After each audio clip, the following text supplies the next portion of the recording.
Good morning. It is a beautiful morning here in Nairobi. It is the 19th of June 2024, and welcome to New Day TV on YouTube and Facebook. I am your host, ChepkoechTowett, on the Tackle Siasa Wednesday this morning.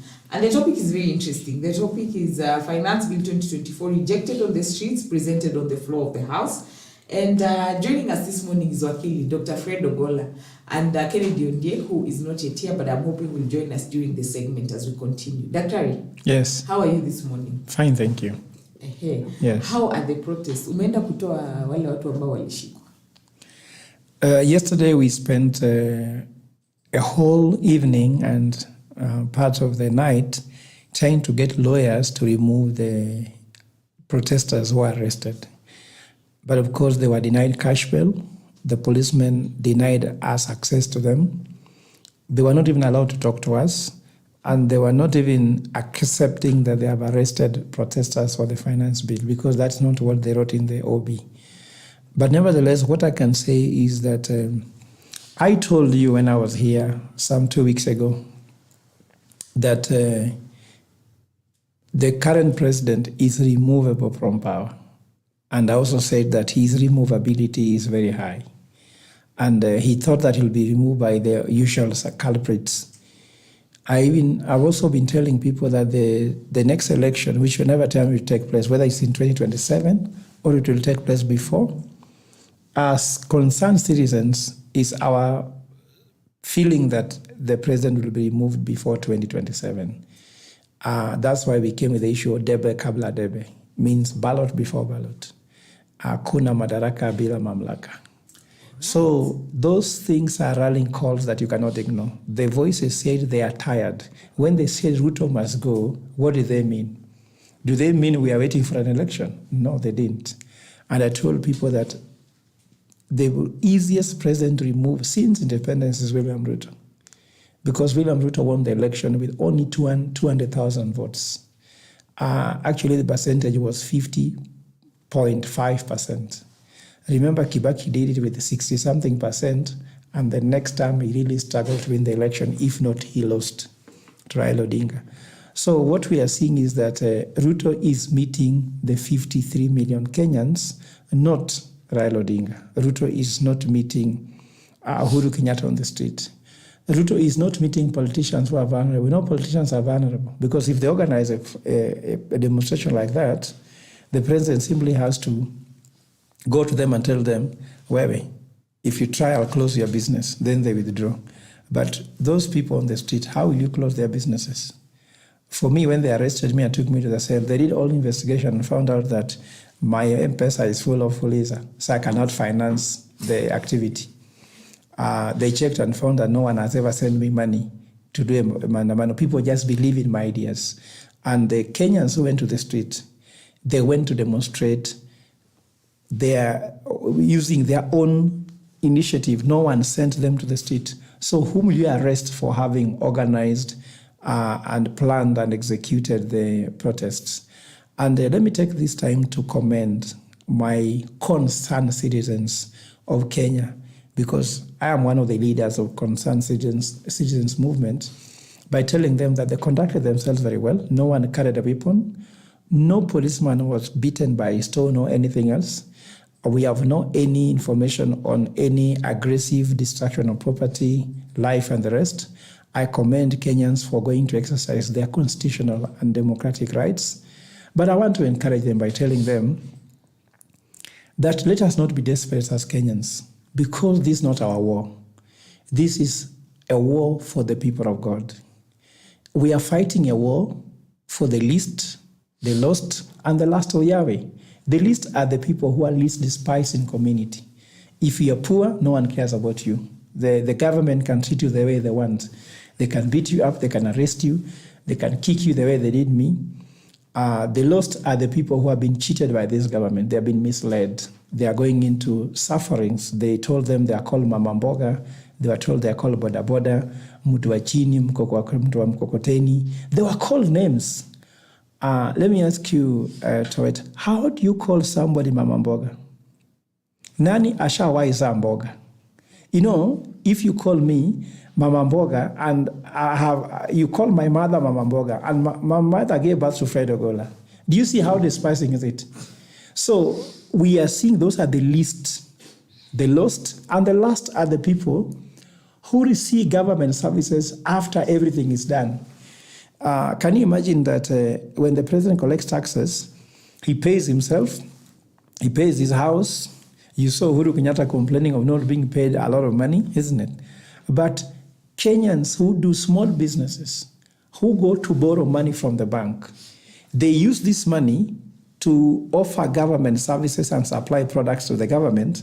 Then the government tells them that their pending bills will be discussed in a committee that has been constituted, which will sit in October. Can you imagine that you go and borrow money in a bank, then you offer your services to county government and national government. Then you're being told, wait a minute, your money will be paid after a committee has sat down to verify. How can a government take things from you? They don't know what they took. They have to put up a commission to verify what you borrowed, what they borrowed from you. Those are the last. It's like when you go to any ceremony in my area, in Luo we call them Gandawala.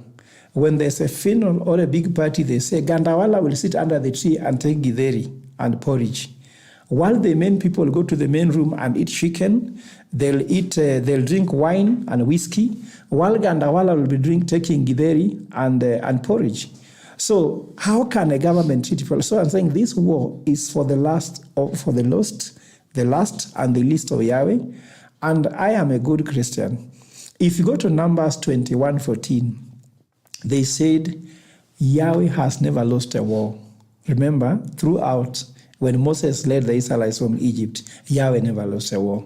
And this war the people have begun, which are the people of Yahweh fighting, they won't lose it. So I'm telling Kenyans, don't feel desperate. You're not fighting your battle.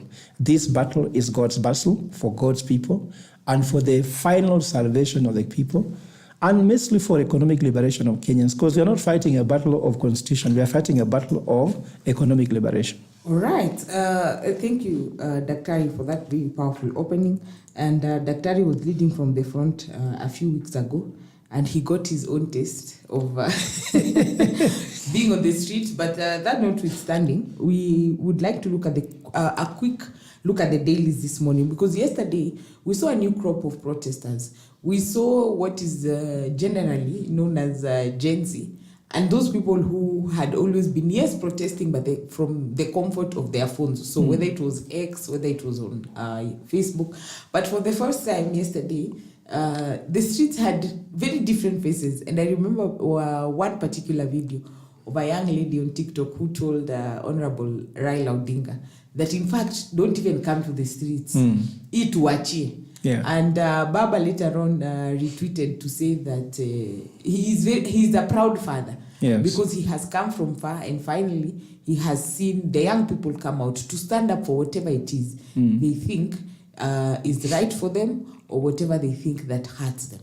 And the People's Daily this morning, the topic, or rather the headline says, War on Bad Taxes. So budget over 200 people arrested and others injured, including a police officer during the protests against the proposed Finance Bill 2024. So by and large, the protests were peaceful. From what I had followed, I don't know where the tear gas started coming from, but the police officer, I think the one they are talking about, is the one who injured his hand as he was trying to lodge the tear gas.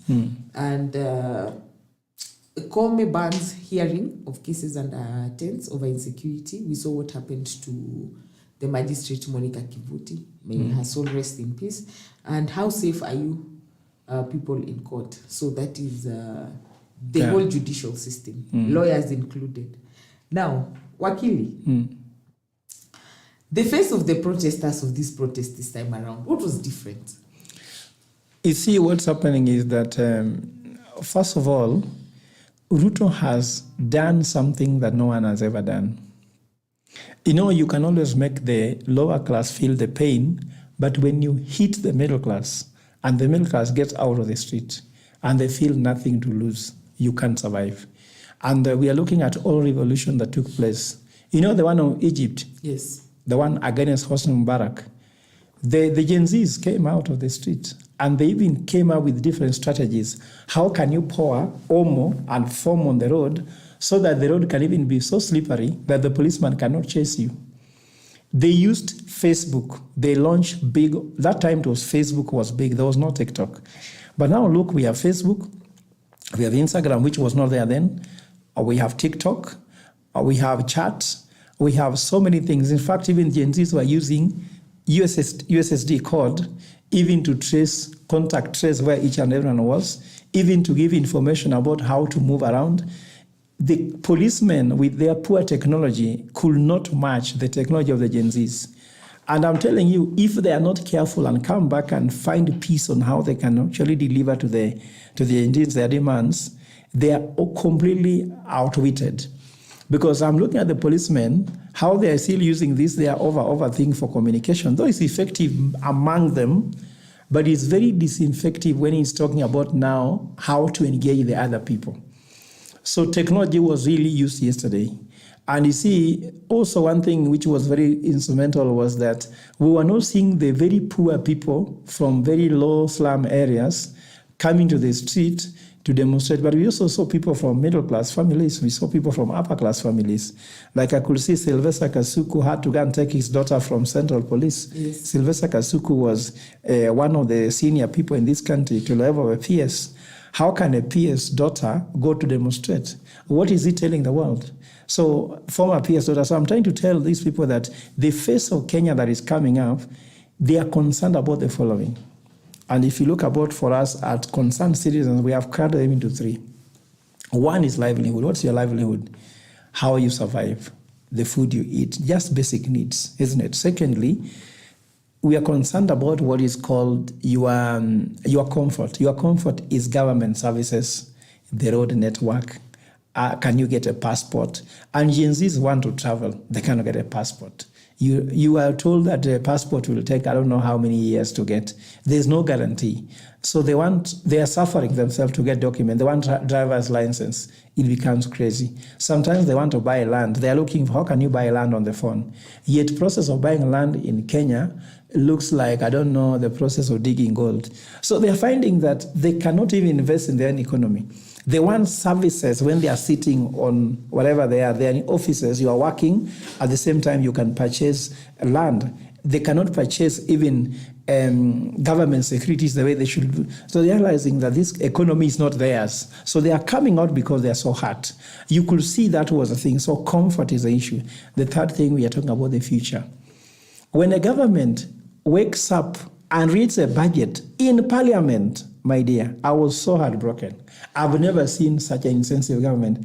A government reading a budget in parliament telling people they have frozen employment for 1 year. Seriously speaking? So why in government? Imagine, if you tell me, if you know the numbers, 533,000 people register for university education every year, isn't it? Mm-hmm. So let's assume there's 100% graduation. 533,000 people registering for university education. I'm not even talking about colleges, university. And they are told them there's no job. So for 1 year, 533,000 people having paid school fees for 5 years have no jobs. And then the government wakes up and announces that in parliament. You saw that? Yes, I did. That employment has been frozen for 1 year. So you freeze employment, but you squeeze people on taxes. It does not work. That's why the middle class is saying enough is enough. They have to come out. Their future is not guaranteed. Now, what's the point of taking a child to school? Do you know some of this middle class, they pay Brookhouse School? How much is the school fees? $1 million plus. $1 million plus per term, isn't it? Yes. So you pay that, then you take them to a university like Strathmore or Daystar or USIU. In total, you have invested something to do with 50 million shillings. Then the child is sitting on your couch, chatting on TikTok, and there's no job. So you are looking at that kind of attitude the government has does not work. How many jobs were promised by Kenya Kwanza? 1 million jobs a year, isn't it? Yes. Now 1 year, the zero job, they just tell us on our face, there's no job for 1 year, it's frozen. Now it means that they are going to work on themselves. The second thing, you saw them doing what's called the wage bill conference. And they said they want to reduce the wage bill. when people want to reduce the wage bill, it's clear they cannot create more jobs. So it seems the government of Kenya Kwanza has lost ideas on how to run the economy, and Gen Zs are saying we cannot sit on our couch looking at you, making every bad decision after another, and we are hoping things will be okay. So I can tell you, it is a new phase of happening. Now we go to the issue of judiciary and the rest. Don't even forget about the issue of judiciary. The person who shot the magistrate is an OCS. This OCS, I have a lot of details about him. He was from Londiani, but he had worked in Buruburu as OCS before. He knows that area. The OCS says he was asked to pay a bribe of 100,000 shillings, and he got mad, isn't it? So if an OCS who is part of the government shoots at a state officer who is a magistrate in his government, I think Jesus said that when you see, when Jesus was accused to be talking, representing the devil, he said that when you see the devil fighting against each other, it means the kingdom of the devil is now collapsing. So when you see a state officer shooting another state officer, which means the kingdom of the devil is about to die.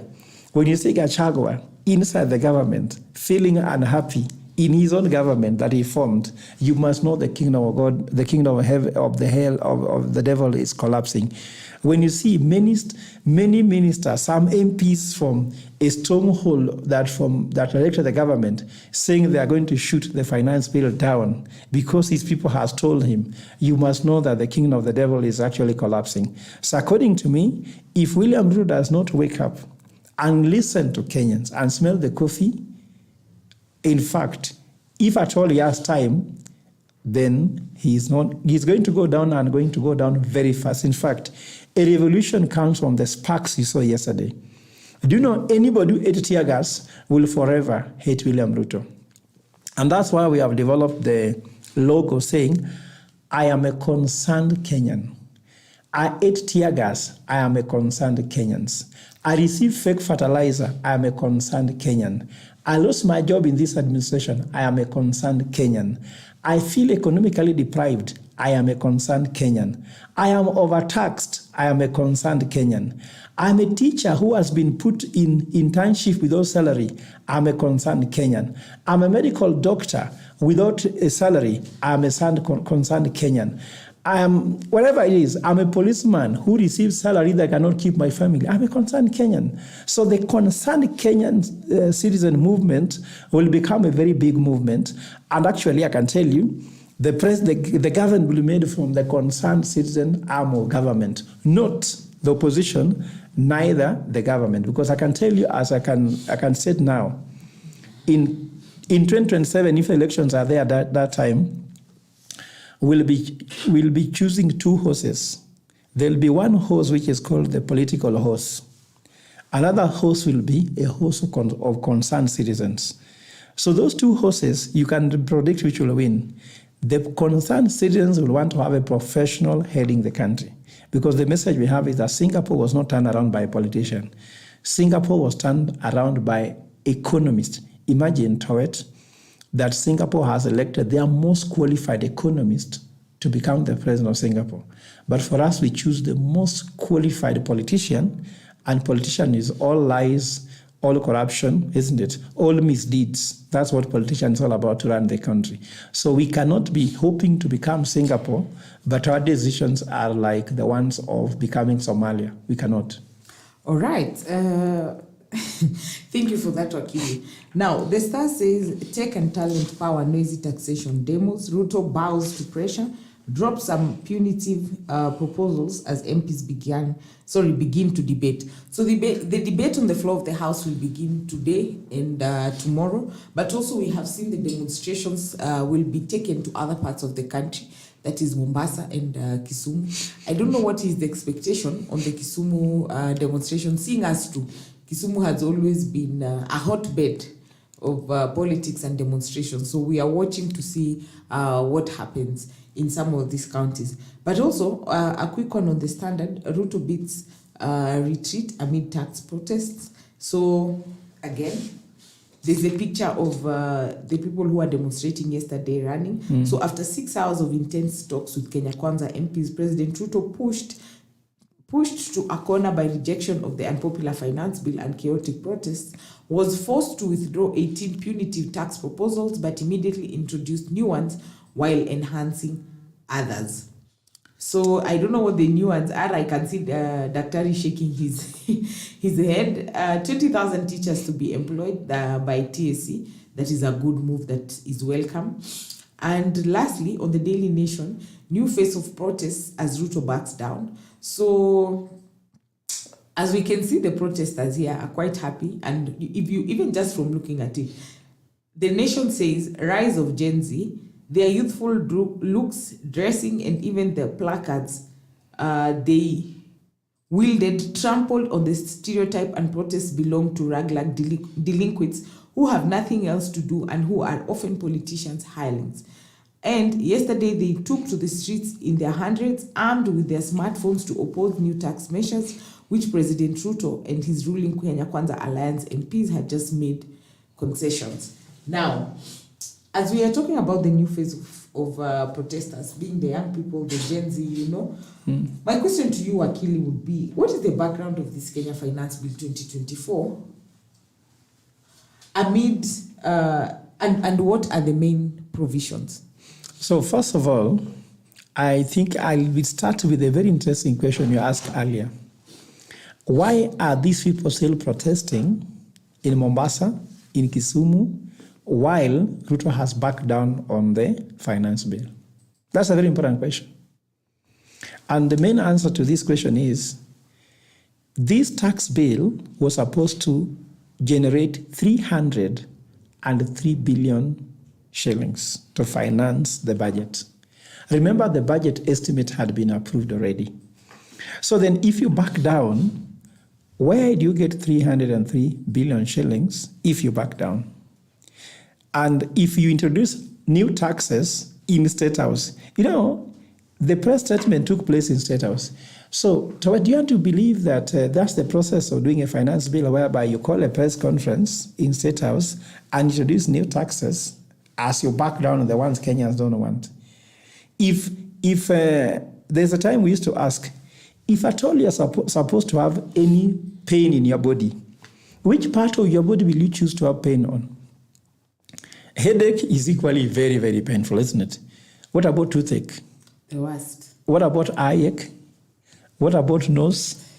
So if someone has said, okay, you complain about headache, which is the tax bill, now let me now give you a toothache, which means that so long as the president has not told us how he is going to collect the money he wants without giving us any headache, any toothache, even earache is very, very bad, isn't it? So what we are realizing is that the president has not addressed the question we wanted. Kenyans said the following: there is no problem about revenue in Kenya. The problem is the expenditure. The government expenditure was supposed to tell us, first of all, I am not going to renovate State House. Secondly, I will not renovate the Deputy President residence. Imagine that residence was built using 400 million shillings, isn't it? Yes. Now they want to renovate with 650 million shillings. Now renovation is more expensive than the actual building. The president used to host, when he was deputy president, used to host all his meetings there. They were fantastic. Even the day he was being sworn in, he moved from that house to State House. What is so serious about this innovation we are talking about? It should tell us that I'm going to cut on my foreign trip, isn't it, to reduce the expenditure. Then we shall understand that he's not adding more taxes, but actually is cutting the expenditure. If the president will give us a piece of paper, this is how I am going to cut my expenditure by 300 billion shillings, and therefore I withdraw the finance bill, we shall understand. That's my first point. The second point I have is, Towett, if you are my friend and you have trusted me for a long time, because that's how we are to William Ruto, they gave him the presidency, then I pull a trigger of a gun on your head. Then when I'm about to release the bullet, I realize that you are armored. You are under armor, so the bullet will be useless. Then, oh, sorry, Towett, I was just joking. Will you trust me? So the intention to bring the finance bill that will take Kenya to their economic death is already bad enough. So even if we withdraw it, we don't care. I was giving a very stupid analogy, but I think allow me to do it here. Let's assume I have a wife. And one day, I walk into my house and I found my wife with somebody in bed, isn't it? And they are almost half naked. Then she tell me, don't worry, we are not to do anything. Do you believe her? So I'm trying to say that... It's not what it looks like. No, but I'm trying to say, just the fact that you are able to, you are planned, you sat down, drafted a bill, presented to Parliament, and actually went on to a retreat and went to the second reading. It shows already bad intention is there. So Kenyans are actually punishing Ruto for bad intention. We don't even care whether it's executed. Remember, I'm a Catholic. A sin starts from intention. When you have a bad intention, you will commit a sin. In fact, Jesus, if you go to Matthew chapter 5, after the Beatitudes, Jesus says, you've heard, if you beat your brother to death, you commit murder. But now I say, if you wish your brother death, you have already killed. So the intention and the thought of it. Just the thought of it. We should not have a president who cannot even think about it. And of course, interestingly, you've asked the question about the issue of the face of the new people who are emerging and how they are going to execute these things. The main point here is that I have a son. My son knows that I was in Strathmore Business School and I was a professor there. My son knows I'm very qualified, isn't it? And the president called Strathmore to fire me. What does he feel? He's still young, isn't it? And he sees his father struggling economically, not because I'm unqualified. I am qualified. And I'm not alone. So many people have suffered this fate. How do their children look like? Towett, if you are going to high school, let's say you have just finished your KCSE and you're supposed to report in school on Monday, then you hear your father has lost a job because of either tax policy, isn't it? Or, for example, because of the issue of political, let's say, decision you've made, or somebody just wants to make your life impossible. If you are that age and you've heard your father has lost a job in those meanings, how will you feel? Will you not go to the street? Will you not go to the street and say, we've lost everything? Because your father has gone to do one of the best education he can get. And here he wants to secure your future, and somebody comes in to interfere with it. So how many people have lost jobs in this administration, either in the banking sector, insurance sector? You see Coca-Cola. I saw that EABL took 600 jobs from Kenya to India. This is true. So the issue of, let's talk about the issue of customer service. They call about call center. If you are calling EABL, non-essential services are going to India. Why? Is because that the economy does not allow it. Coca-Cola has said if you pass the finance bill, they'll move out of the country, isn't it? How many people lose jobs? So the question that I'm having here is that those Gen Zs who are targeting to become the CEO of Coca-Cola, the CEO of EABL, they are seeing this multinational likely to go away. Where is their hope? They have nothing to lose. They go to the streets, and now they can't be comfortable anymore. But you see, the people who have already in the lower cadre are not having a lot of challenges. When I was growing up as a poor boy, I didn't have ambition. I didn't have an ambition because I did not have an expensive life to inherit. So if you are brought up where your father was driving a Mercedes-Benz, isn't it? It's different from when you grow up when your father owned a wheelbarrow, like my father owned a wheelbarrow and a bicycle. So when I'm inheriting, this life is very cheap. But if your father lives in a house in Kilimani, where the house rent is 150,000, how do you start paying a house rent of 50,000 when there's no job assured? So these Gen Zs are looking at their future, which they need what called social mobility. You know, social mobility means that after your father has left you when he's, let's say, he's a master holder, you should have a PhD in education, isn't it? If your father has left with around 150,000 shillings salary, you should be doing 250, if not 300. You understand? But now, if your father leaves a job of 350,000, for you have no hope of earning 50,000 shillings a month. Can you live the life your father lived? So these guys are saying, instead of upgrading from their father to something better, they'll have to downgrade. Are they looking at the future to be bright for them? No. So they have nothing to lose. All right. Wakili is discussing extensively the thoughts of Gen Z and what he even thinks as an ordinary citizen and a father of a son in this country. Now, Wakili, I would like your expertise on the background of this finance. Okay. Now, the thing is that you have to understand the budget, the process, how a country finances itself, because this is what people need to understand. You saw the first thing that normally happens, there's always a budget estimate being passed in Parliament. Yes. The budget estimates will tell you how much money you need to collect as revenue. The next thing you see, a finance being proposed, finance bill being proposed, how to finance the budget estimates. Because a finance bill should finance the budget. Now, because once you propose a budget, then you discover that the current tax system cannot give you that money. That's why I'm telling you, the current finance bill should be able to finance 303 billion shillings. So then you now launch a finance bill, you propose in Parliament. Once those thing has been done, they now introduce what you call a budget. That's why they read the budget last week on Thursday. Now, the basis of this finance bill has been the economic philosophy of the president, who has been saying, live within your means, pay taxes. So he has been talking about the issue of the proportion of taxes to GDP. He says now we are doing 14-16, developing countries are doing 26%. So he believes that we should introduce more taxes. So Kenyans are seeing that if he says we are doing 16-14, with this finance bill we shall hit 16, isn't it? So he says that we should move to 26 like America, like France, like developing countries. And Kenyans are asking themselves, it means that we are not going to see brighter days in terms of taxation, it's only going to go up. You understand?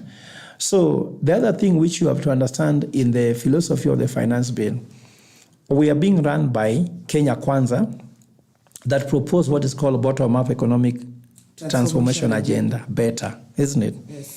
What is the philosophy of better? Better had got this bottom-up believing that you need to tax the upper class, the middle class, and feed the lower class. Is that not what he said? When you work on a pay slip, Sivio. So this philosophy was to raid the pay slip so that the lower class can eat. That's why he came up with the house levy in the 2023-2024 finance bill. So house levy was supposed to tax the upper class, middle class, so that you can provide jobs for the young people in the lower class through construction, which cannot work. So the economic misnomer of this is the fact that the president is not aware, plus his economic team. That's why I wish somebody gives me this country to run one day. They're not aware that there's what you call food chain in economics. If you want to kill me, you don't have to shoot me. You just have to kill what I eat. For example, if you want to kill an elephant, what should you do? Burn all the grass and vegetation. All elephants will be dead, isn't it? If you want to kill a fish, do you need to kill a fish literally? No. Drain all the water, isn't it? Is there any fish will survive outside water? If you want to kill flamingos, I'm sure you must be coming from the Rift Valley, isn't it? Yes. If you kill the algae that the flamingo eats, they'll die. That's why you see whenever there's high water rising in Lake Nakuru, the flamingos migrate to Lake Bogoria, because Lake Bogoria will have shallow water, and in shallow water, algae does better. So when you kill the upper class feeds the middle class, because the upper class are people who own the businesses, they employ the middle class. Like here, you know the Ndegwa families, you know the Kenyatta families, you know the Moi families, now there's Ruto families, and the Raila families. Those are the people who employ Kenyans. So if you finish them, you finish the middle class who are employed by them. Now, when you kill the upper class, the middle class who eats from the upper class, see, they die. But now if you have some few middle class who can still survive, if you finish the middle class, who eats from the middle class? The lower class. So the middle class have house helps, isn't it? They have gardeners, they have drivers, they have people whom they buy their products like in the open market. They have bodabodas who support them in terms of logistics. So they have all people who depend on them. So by hating the middle class and the upper class, you are killing the lower class. So that's why the tax policy was about the vehicle circulation tax, was that the middle class who owns the vehicle, the upper class who owns those property should pay more taxes, isn't it? But in the end, after they pay more taxes and they cannot run their business, who suffers is the lower class. So the philosophy about the finance bill was to finance the budget, but the budget was too expanded. Because imagine, Uhuru's budget was 3.6 trillion. Ruto's maiden budget went to something like 3.7 trillion. And the current one is 3.92. 92 trillion, isn't it? Yes. Now, what we are seeing is that Ruto is increasing his budget expenditure, budget estimates, but people are not receiving government services. When Kibaki collected more revenue, we saw free primary education, isn't it? And Kibaki's budget was around 800 billion, isn't it? Now look what Kibaki did with 800 billion. Now you are looking at someone doing 4 trillion, more or less, isn't it? And what are we getting? Passport cannot be printed. IDs cannot be done. Linda Mama has been withdrawn. Insurance for universities, high school students have been withdrawn. The pesa ya wazee imepunguzwa. Everything is being reduced and everybody, he is increasing what he's collecting. So how can you have high taxation, lowering income, isn't it? Low government services to the citizens, and then you realize the economic growth also is low. Less investment development. That's what I'm trying to tell you. The Rutonomics here does not math. We need economic models that math. And that's why our concerned citizens of Kenya, is that the finance bill should be withdrawn because the philosophy of the finance bill itself is wrong. You know, if you are trying to go to Tanzania using the wrong map, you can't go. So the finance bill is the map to reach the budget estimate. It's wrong. So it is rare that someone can use the wrong map to go to the right place, because you might be wanting to go to Mombasa, then you find yourself in Naivasha escarpments. Will you reach Mombasa? Yeah, maybe you can reach Mombasa, but through Sudan. But that is too far. All right. Thank you for that, Wakili. So will the demonstration influence the parliamentary debate on the finance bill? So we saw the demonstration yesterday here in Nairobi. It was peaceful until I don't know what went wrong. A few tear gas canisters were lodged here and there. At least nobody lost his life. Yeah. Though there's a policeman who got injured as he was trying to lodge the tear gas. Now the question is, if the demonstrations remain peaceful, as we have seen, almost peaceful, as we have seen in Nairobi and other counties, are these demonstrations going to influence the kind of debate that we will see on the floor of the House beginning today and tomorrow? And we even saw the majority leader, Kimani Ichung'wah, tell Kenyans that you are on the streets for nothing because the debate has not begun. The debate begins today and tomorrow. So is that also going to rattle those who are going to the streets? I've told you before that the main reason why Kenyans are going to the street is that even the intention of even putting that bill before the floor of the House. You've seen the headline, rejected on the street, presented before the floor of the House. Yes. You cannot ignore that thing, rejected on the street. Even what they should be hearing is that we have withdrawn the finance bill. Let's talk fast. But is that possible, Daktari? Yes, it is possible.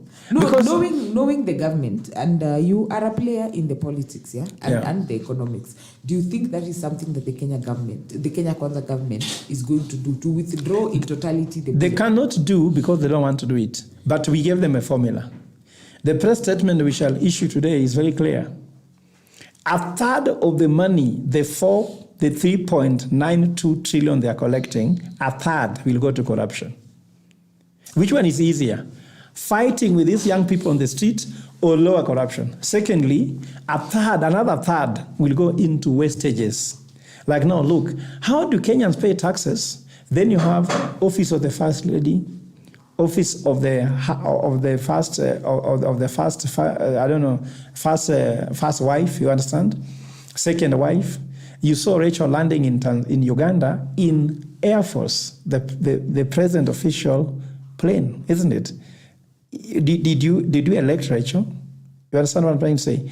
Kenyans are just knowing that the government is wasteful. So if 1/3 will go into wastefulness, 600 million shillings to innovate a house of 400 million shillings, what wastefulness is there? Looking at many people have been employed, State House controller, adding another deputy State House controller. What are you controlling in State House? You are looking at all those employments being thrown here, right and center, but Kenyans, the normal Kenyans, let's say, just people who want to put bread on the table, cannot be able to get them. The corruption we are having in this country is on the roof. Uhuru said when there was Ruto in the same government, they are losing 2 billion shillings per day. And then last year, a survey came that corruption has doubled, meaning now it is 4 billion shillings per day to corruption. And these figures are not Fred Ogola's figures. EACC, Anti-Corruption Commission. The most corrupt ministry in Kenya is Internal Security, headed by Kindiki, followed by Health, headed by Nakumisha, isn't it? Yes. These figures are not my figures. They are with EACC. And so, why don't they just have the goodwill and tell Kenyans, I'm sorry, let me first of all scratch all these surfaces until it's impossible. Let me give you a contrary, because if people might think I'm just trying to bash Kenya Kwanza. Sunak, the Prime Minister of UK, yes, has proposed to reduce the taxes of 17 billion pounds. How much is that? A lot of money. Now, how has he done it? He's going to go after those who evade tax, isn't it? Yes. He's going to lower expenditure in government. And then thirdly, he is also going to come up with new ways to expand the tax bracket at the lower, but he's not increasing taxes. Actually, he has cut the taxes by 17 billion pounds. Why don't the president listen to it? And why is he coming from that? I wrote a book called Solomonic Economics, which I am still reading. And I sent that book to government in Rwanda, isn't it? Yes. I took this book to UK, isn't it? They are looking at this book and looking at how can you budget in the current economic environment. Even I explained how to budget. Even for Kenya, it's there. Why don't they bore a leaf? But I'm here with all my qualification discussing about how the country is being mismanaged. They can come to me for consultancy, because me, I can't sit the Kenya Kwanza government, but they can come to me for consultancy and tell them, this is how you need to cut the budget. But last and not least, we wrote a budget memorandum to Parliament and told them, even I told them I'm going to issue in the statement today, how can you manage with around 2.9 trillion shillings, this government without any deficit, without anything to do with pending bills, and run the country to work? Do they want to listen? They don't want to listen because they are too greedy. It's like going for, like a priest advising a man who does not want to be faithful, how to be faithful. How do you advise a man who has already planned 10 dates with the women who are not his wives, how to be faithful? They have already planned how they want to make money throughout this 5 years term so that they can win election again 2027 and again make money. They have planned their money-making plan of stealing from Kenyans up to 2032, isn't it? How do you advise such a government to kill corruption?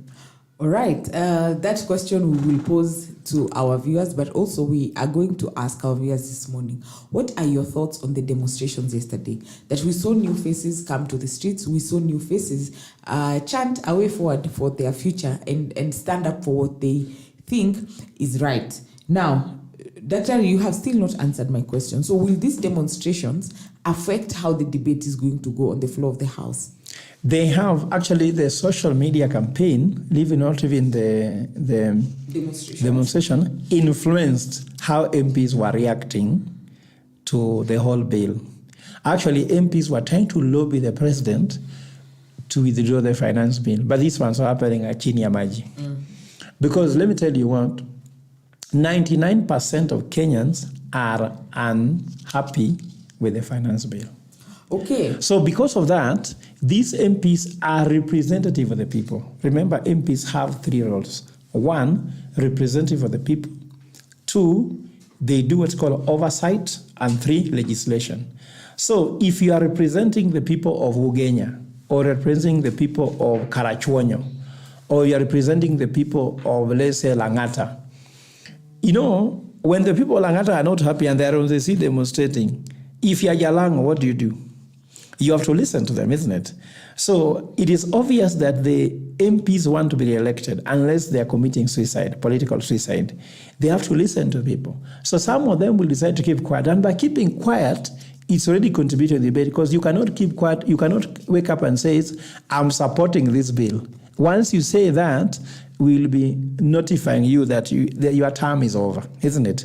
And if you want to vote for no, you also feel that some people don't want to say no. So either some people will shut up in this discussion forever because they'll be live. I'm sure they're going to be covered by the media houses. I hope maybe the tackle also goes there live. So when people are live on camera, will they be speaking to the people who are demonstrating and telling them we are passing the bill and it's good? They cannot.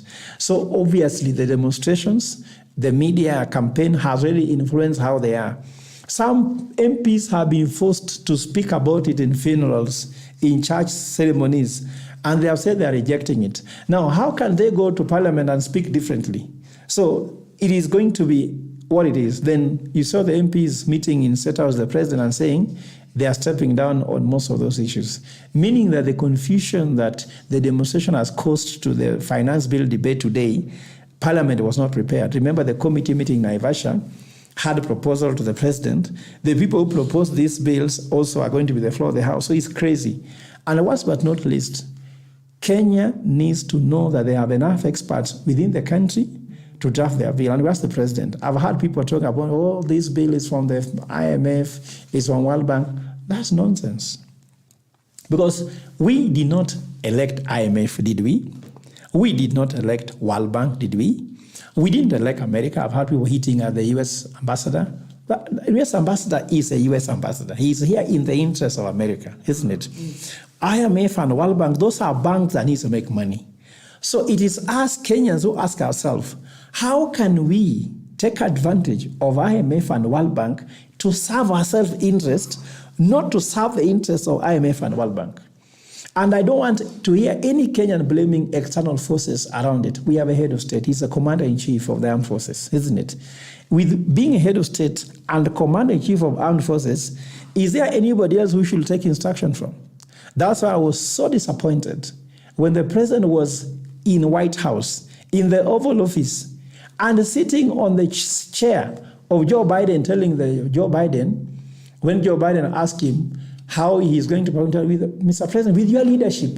Me as head of state, I cannot tell another head of state with your leadership. I'm a leader. I'm the leader of this country. Kenya is a free country. I will lead it according to the wills and the whims of the people of Kenya. Not telling somebody with your leadership. It's America leading Kenya.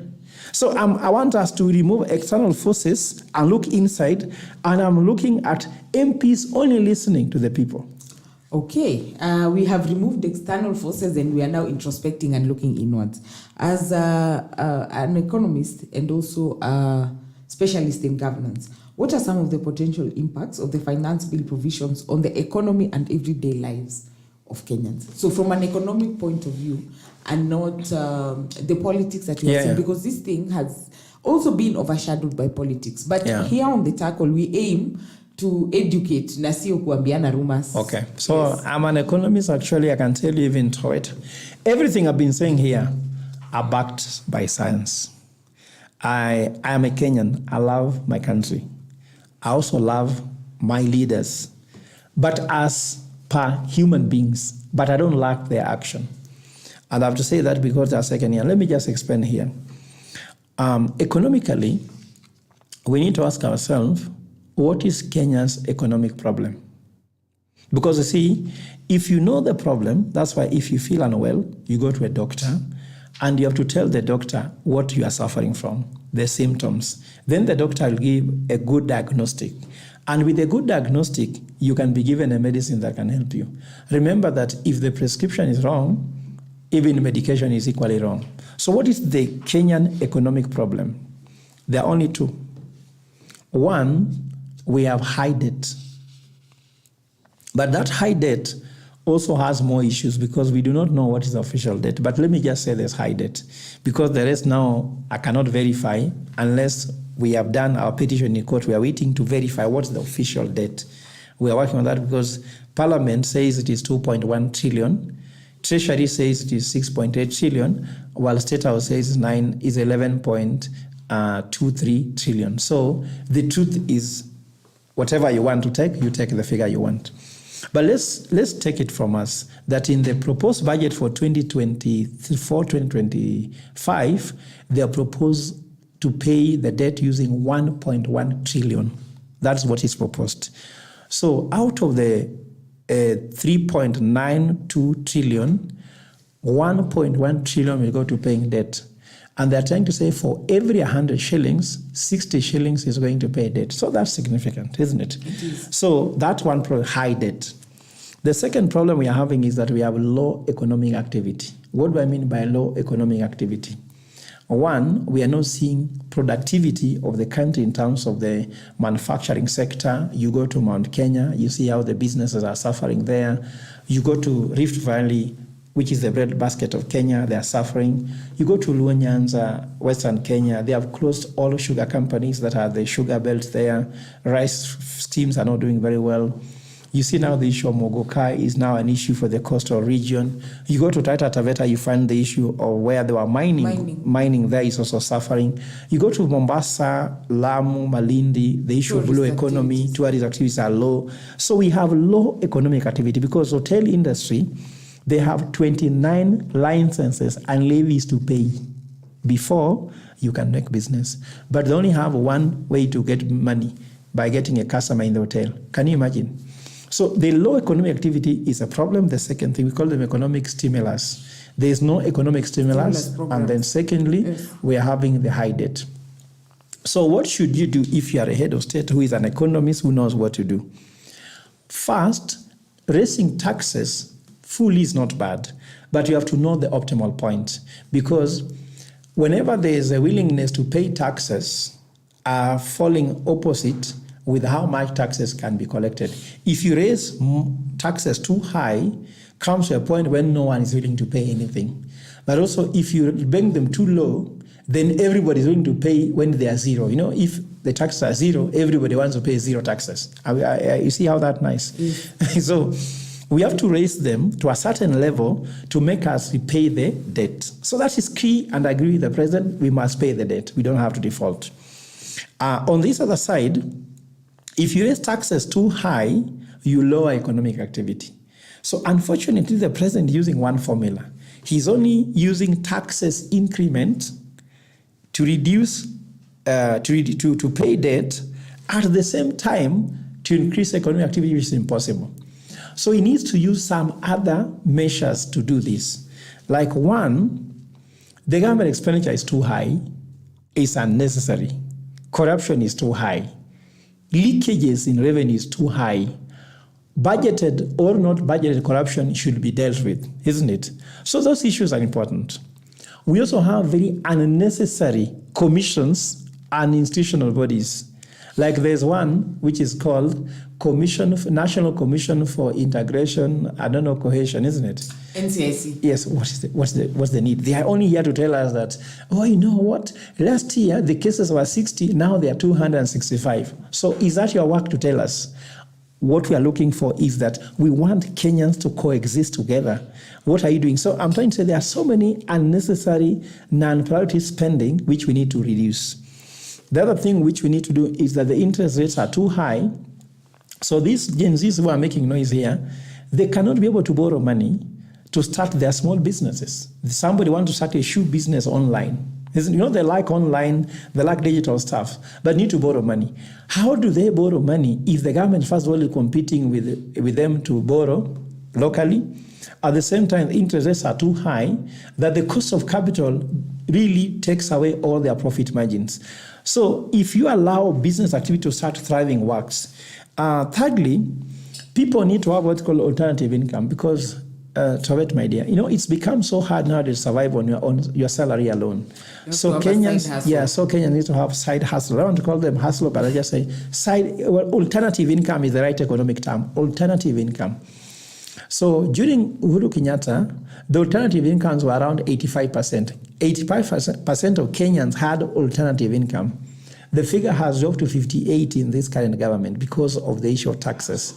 So if you are able to revitalize that thing, we'll be able to bring more economic activity. You can earn more taxes and earn more revenue. So if that can be addressed, I don't think anybody will have an issue with the president. But the fact is that he's using a hammer. He has a hammer. So everything around him looks like a nail to him. So he's hitting everything with taxation.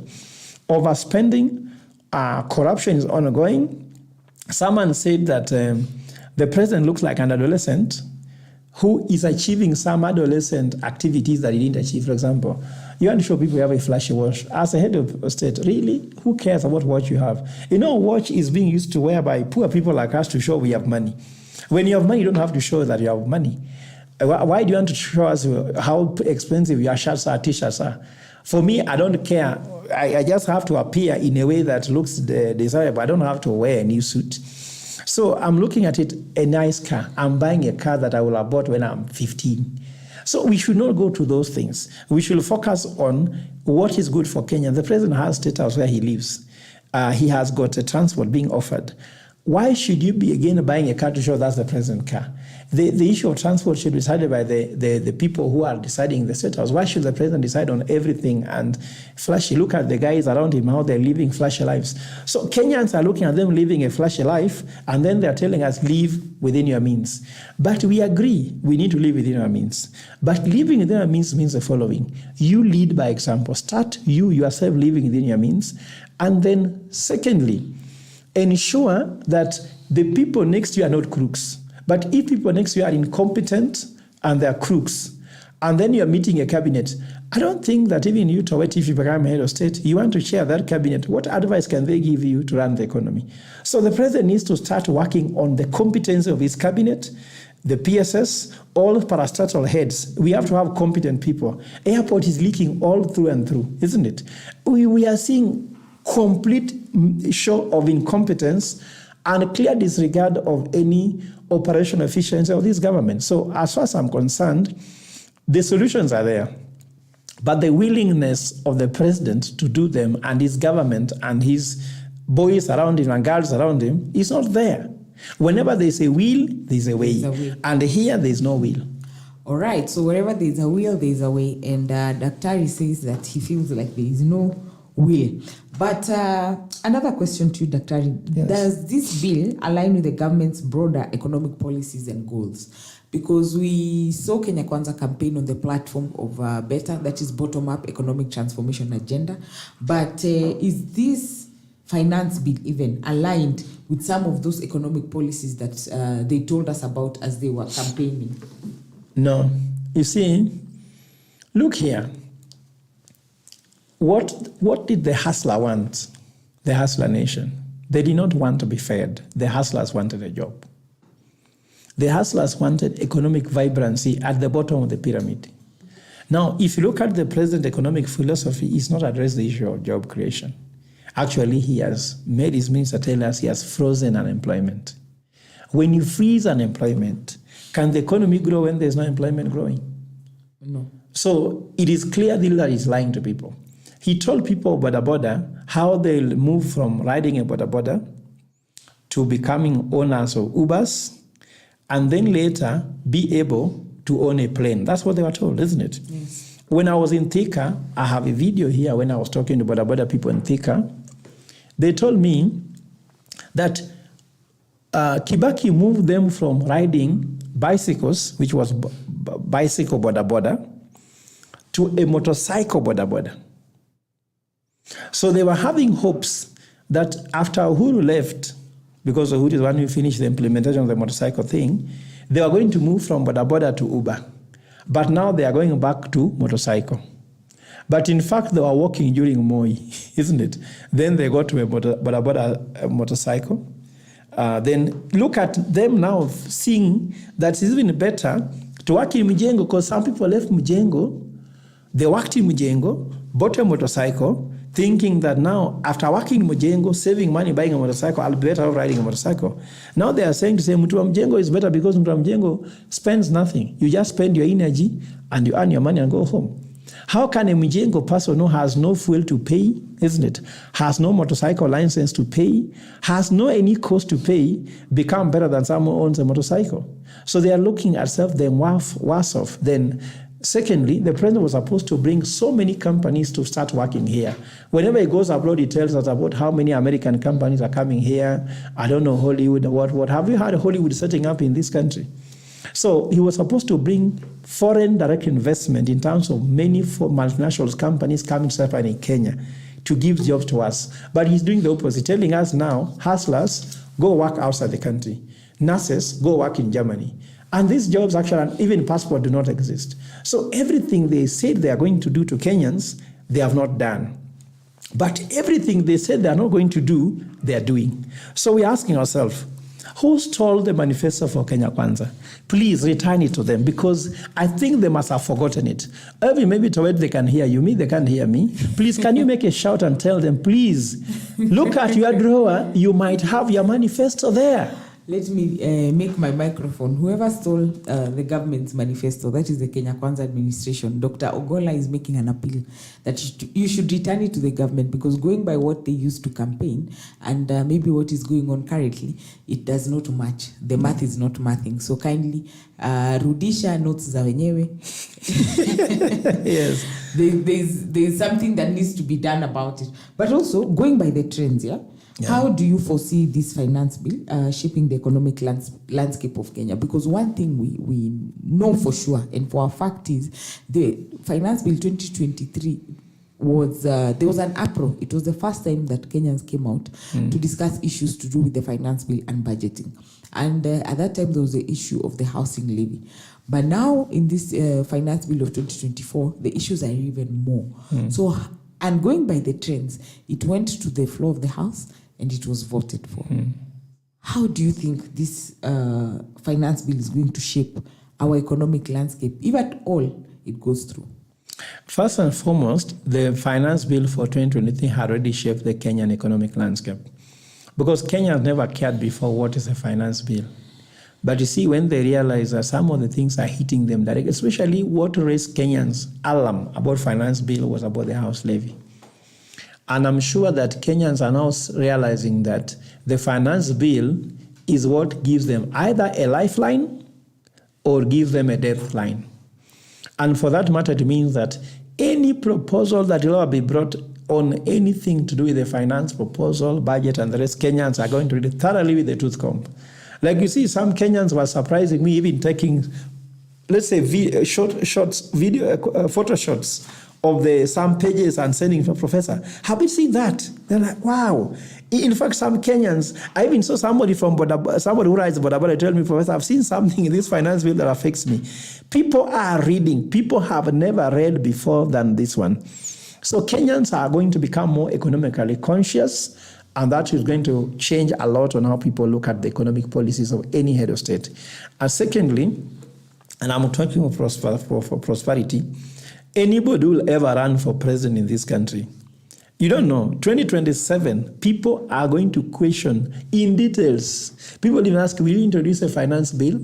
And what are you foreseeing? When you tell you do this, well, how will you finance it? People ask those questions because Ruto promised people houses, but never told us going to finance it. After entering, he introduced the finance bill. So people ask these things in details. People ask you, what will you do about motor vehicle tax? Whenever you'll be meeting different business communities, people will be very conscious about it. Families, people ask you whether the diapers will be affected. You know, people ask really questions, and Kenyans have become more conscious. They have seen how this affects businesses. Even for investors, they'll always be asked to give opinion. In fact, the fact that the finance bill has hit people so hard, the gap that existed between economy and politics have become so close that they're actually the same now. In fact, don't accuse anybody of being a politician, because all of us are now, because the political decisions are affecting the economy. And then, of course, what I would say is that if the finance bill passes, for me, it will be the last nail in the coffin for Kenyan economy, because I can see the what will happen to the banking sector, the insurance sector, or what will happen to the telecommunication industry, what's going to happen to the digital, let's say, content creators, what is going to pertain to families, for example. My last 2 daughters are still using diapers, isn't it? I'm sure I've hung my boots. I wouldn't have another baby, because if I look at the cost of diapers, the way it's going to cost. So you see, and now some Kenyans are going, why do you want to have babies? When having a baby becomes more expensive, while some people are giving incentive in the UK to have kids. For us in Kenya, we don't know how to have kids. So education's become very expensive. Now, every now and then you see a note on the table, Daddy, 5,000 today. You pay school fees, but every day there's a note, 6,000, it's 10,000. And you ask yourself, where? And then everything is being taxed. So what is happening in Kenya is that people are going to have a lot of economic challenges. People are going to lose livelihoods. People are not going to be comfortable anymore. And people become more aggressive. There will be a lot of mental illness happening. The issue of mental health, you're going to have it like you never had it anymore. The pastors, be ready to do a lot of counseling. Spiritual counselors, please prepare and remove your script. It's going to be a more economic counsel than just spiritual issues where you say, my girlfriend has left me. Those will never be an issue. In fact, if your girlfriend leaves you, you'll say, thank God. But people will be focusing on, I've lost my job, I've lost my income. You know, those are difficult things to counsel somebody about. Because if I'm calling my wife, you can tell, let's come to and talk, isn't it? Yes. When I lose my job, what do you do? No, who do you call to talk to? When I lose my income, Quite so difficult. there will be more serious spiritual, psychological, mental challenges than we've ever had before. And they'll be more driven by economics. In fact, some people will say, my girlfriend leave you. Like, my girlfriend has left me because, not just because I'm a bad guy. It's because that I'm not looking the same I used to look. And my pockets have become worse. So even how Kenyans are going to date will be different. I remember when I was a student in Spain, there was a very beautiful girl from Singapore whom were in the same class, and I liked her. So when we went out one day for coffee, she told me, Fred, you are a very nice gentleman, very brilliant African, and I want us to have a relationship. I said, yeah, we can have. She told me, we don't start like that. In Singapore, we agreed to buy a house through a mortgage first. to know your commitment. We start with the end. Yes, the end in mind. So he told me, if you agree that we start to buy a mortgage, we just say a mortgage in Singapore with you, whereby you finance, then I'm sure you are serious. I'm sure women, I'm telling you, ladies listening to me, don't go for chemistry now, because chemistry will kill you. You have to look for somebody's economic vision. And don't work on promises anymore. Work on substantive.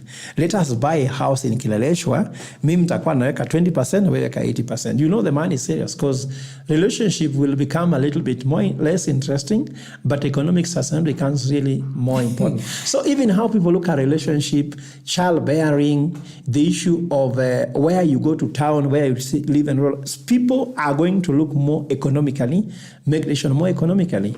And I think that this how is going to change Kenyans' life forever. All right. Daktari is invoking some serious emotions, but also spitting wisdom, because now he has told us, if you're getting into a relationship, begin from the end. Yes. How you want to know this person is serious? Mwambie, put your money where your mouth is. Yes. If he cannot, then kanyaga kubwa kubwa. And it is funny because here in the studio, my producers, there is one who is laughing, there is one who is shaking his head. You can guess which is which. I'm sure the lady is laughing because she has known what to do. The gentleman is shaking his head and wondering what is Daktari talking about. But anyway, in the comment section, let us know what you think about yesterday's demonstration, the new face of demonstrators, that was the Gen Z. But also apart from that, give us your expectations on what you think will happen on the floor of the House during the debate that is today and tomorrow, or in Parliament, just to see, were some of these sentiments taken care of, adhered to. And the president says he listens. So did he actually listen? Let us wait and watch what happens on the floor of the House. Daktari, the last two questions that I have for you. Yes. What are the next steps now that the finance bill is on the floor of the House? What should you expect as Kenyans? I think that Kenyans don't want to hear the word that the finance bill is in the floor of the House. But we also have to be honest, Daktari. Yes, yeah. It is going to go to the floor of the House. It was presented before the floor of the House yesterday. It was presented before Parliament by the Finance Committee. So there's actually going to be a debate about it. Yeah, there will be. But the debate will be whether to accept or reject. That is what I am asking. So what is your expectation? Well, Parliament remain Parliament. And I want to say the following. To all Kenyans listening to me, apart from all the noise and hullabaloo, William Ruto wants 303 billion shillings on the finance bill. And he has to go for it. So whichever way he's doing it, he will just shit you and still just go for that money. So I am not even concerned. I told you before, Towett, these are small stories. For us, we know we are going to launch Mwananchi Bill, Hakuna Madaraka, Bila Mamlaka, Debe Kabla ya Debe. We are going for the windpipe. We want to look for how Ruto can go home constitutionally without having to have any demonstrations, shedding of blood, destruction of property. Raila took that route, he failed. And we won't go that route. Nowadays, with Gen Zs, I can tell you, my fellow Gen Zs has to listen to me. I'm not your fellow Gen Zs. I mean, it's a spirit. It's a spirit. No, it's a spirit, by the way. You can be a Gen Z by age, isn't it? By heart. But also you can be by heart. And I am not a Gen Z by qualification. If they say Gen Zs come here, I won't go. Yes. But I can tell them that I feel them. There's something we relate together with them. It's true. And that very thing should remain. Long live that small thing that connects the two. Long live the spirit long of live Gen the Z. spirit of Gen Zs. So their spirit, I can tell you, without any doubt, that we need to focus on what matters. What is a small story like, I don't know this and this, we are going for the windpipe. And the windpipe will remove the people in State House. I told you, I don't care. People tell me, oh, Fred, you're security. I tell them, no. My security is the street. When I own the street, who can touch me? So Gen Zs yesterday took over the street, isn't it? Who touched them? Of course they're in a cell, but we're going to remove them. So according to me, let's go for what matters. We have to launch this bill. We have to ensure there is no any other president. We are not targeting just William Ruto. We are just saying to say, even you, Towett, if you become the president tomorrow, if you go to State House, mismanage the economy, bring corruption, we'll recall you.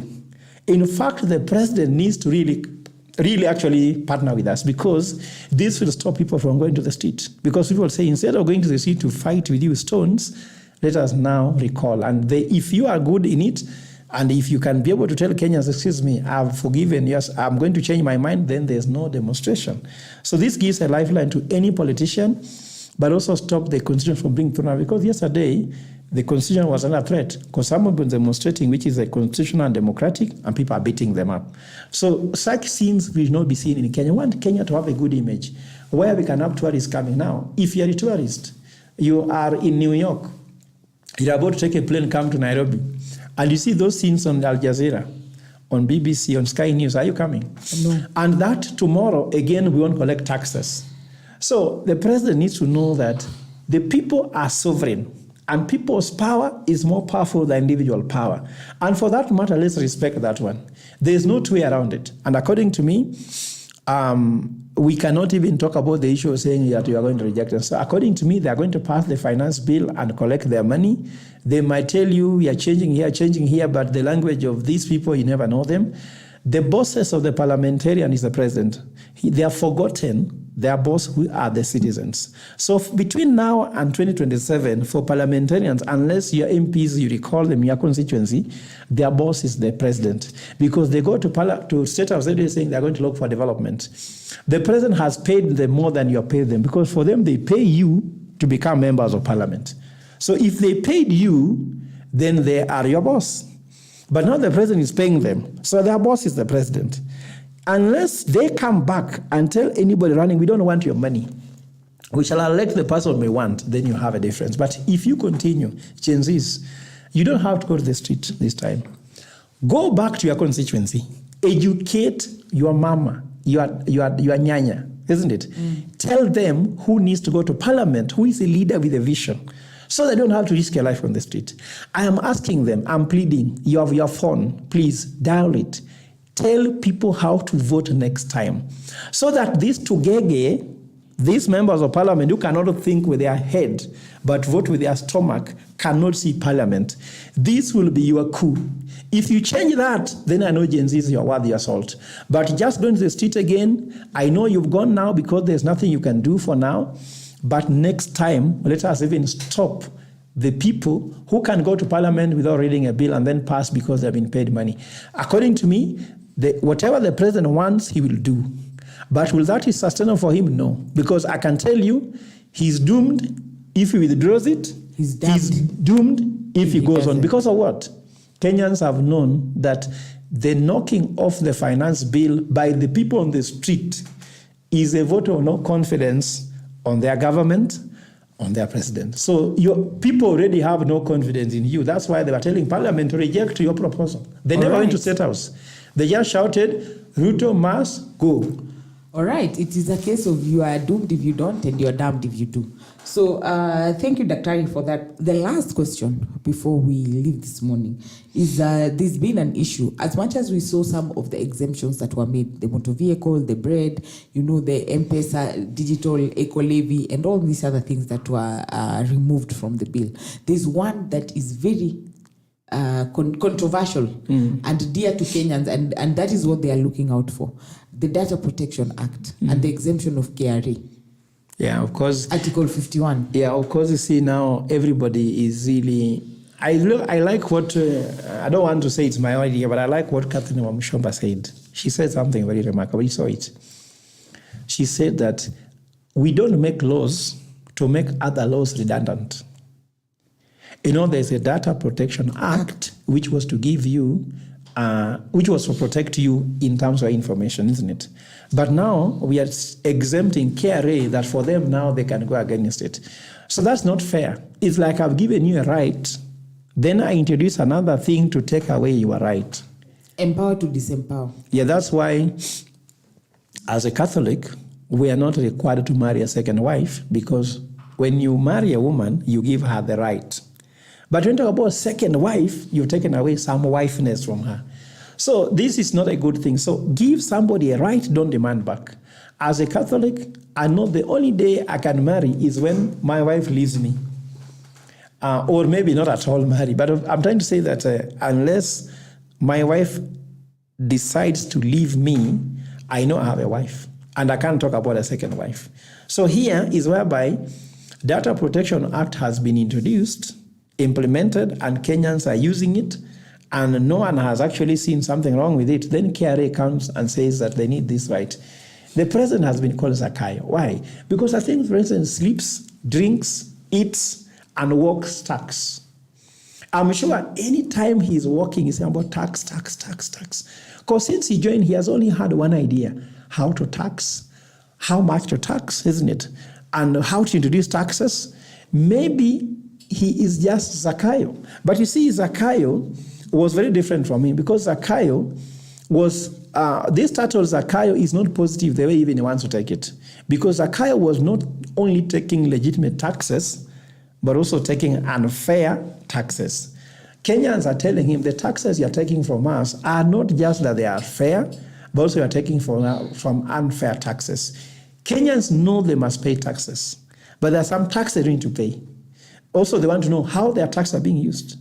The president is an agent of this country on how to use the taxes in a transparent and accountable manner. So people are not just asking this. Someone says, raise the taxes to 40%, but give us the services of France. The road network, before I came here, how many potholes did I get from my house to here? There are around 60 potholes, isn't it? Even you, before you arrived here, the taxes, the potholes you get, and look at the government services which are collapsing. You cannot tell us we want to pay taxes like America, but we get the services like Somalia. You can't tell us that you want us to give you road levy, like now Murkomen asked for so much money on road levy. We are just driving on sewages, trenches, isn't it? Yet you are collecting taxes to the money to America. In South Africa, in Johannesburg, when you see a small hole, you are being told, beware of pothole. Can you ever have such a sign in Kenya? Beware of pothole. Then it should be beware of a sewage. Like now, if you are driving in town, if you are taking the the Globe Cinema roundabout, and you want to enter town from the back there, isn't it?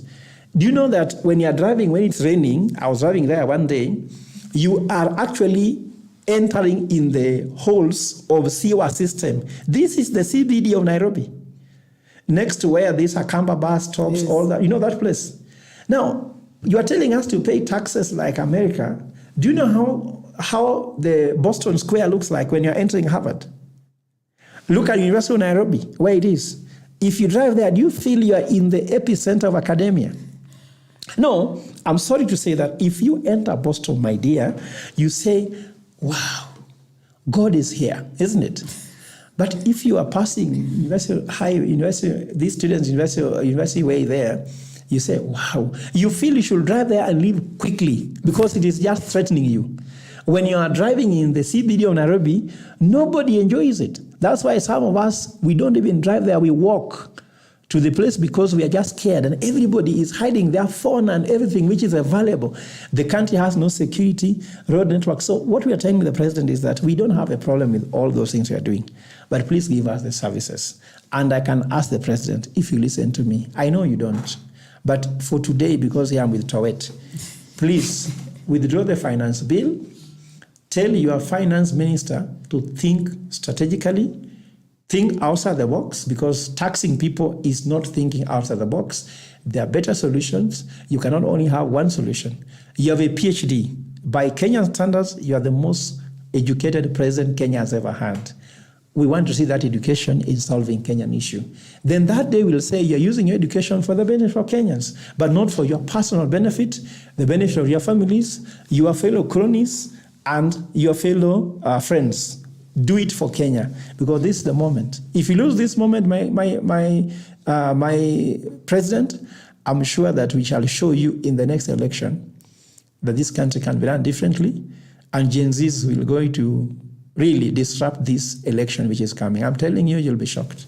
All right, long live the spirit of Gen Z. As we have seen, even Daktari has said that his spirit is with Gen Z. The age might refuse, but the spirit is there with them. Yes. I have been your host this morning, ChepkoechTowett, here on The Tackle. Thank you so much for joining us on Siasa Wednesday. We're discussing the finance bill, rejected on the streets, but presented on the floor of the House. So we are imploring on you to look out, to continue with the discussions online and offline, on the issues that affect you wherever you are. You know best what affects you. So as we watch also Parliament, let us watch ourselves, let us be safe and keep peace wherever we are. See you same place, same time on Friday, Sheria Wiki hii. We'll be discussing further to see the deliberations and how far the finance bill has gone on the floor of the House. Enjoy the rest of your day and be blessed. Thank you very much.